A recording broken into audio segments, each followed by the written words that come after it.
you calling a Smurf?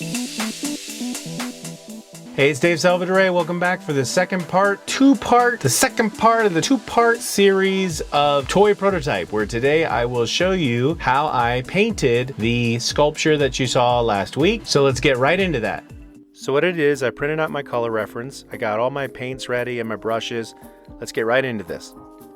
So instead of talking through the entire video, what I thought I'd do is share with you two of the main techniques that I'm going to use to paint this prototype.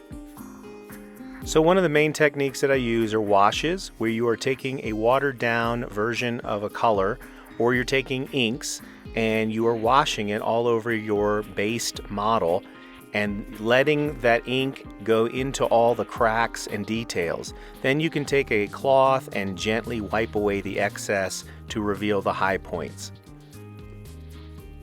The next main technique that I use is called dry brushing, where you are taking paint, putting on a very dry brush, wiping off the excess, and then using that to go over the high points of the model.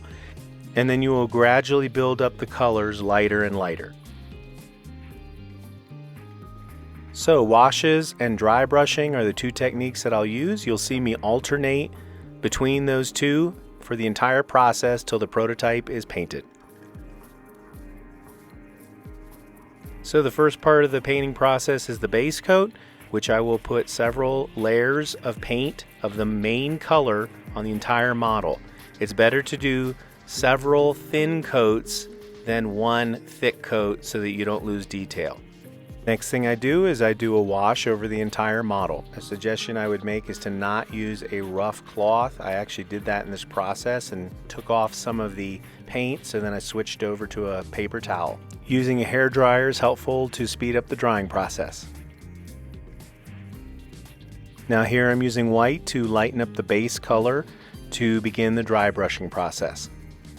You want to take your time with this, and as you're putting on more and more layers, you can lighten your base color more and more so that it begins to give a highlighted effect. What I try to do is to pay special attention to the edges and put the highlights on there to give the model more depth. Now, in order to make the brighter areas of the character pop, I take a fine brush with a thinned out black and I go through and I clean up all of those areas. The black will help brighter colors to really pop out.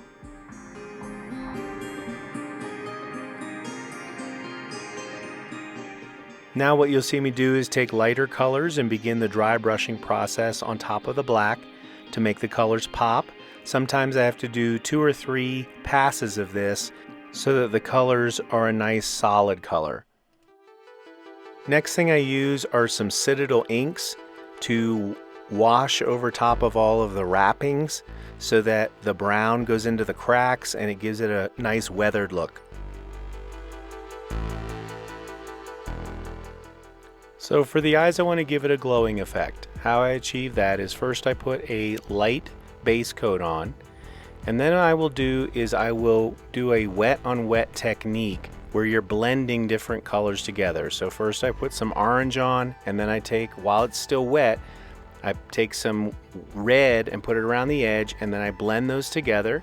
Then I mix up a lighter orange, and then what you're basically doing is creating a fade from the red to the lighter orange.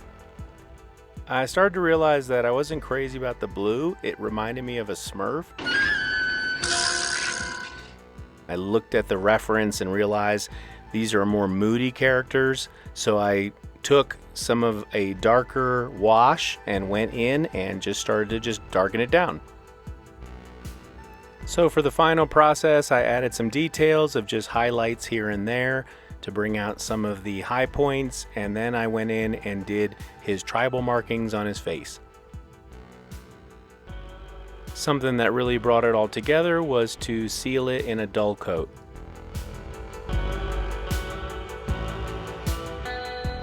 So here's a final toy prototype. I thought it turned out pretty good. At first, when I saw the sculpture, I was a little bit concerned.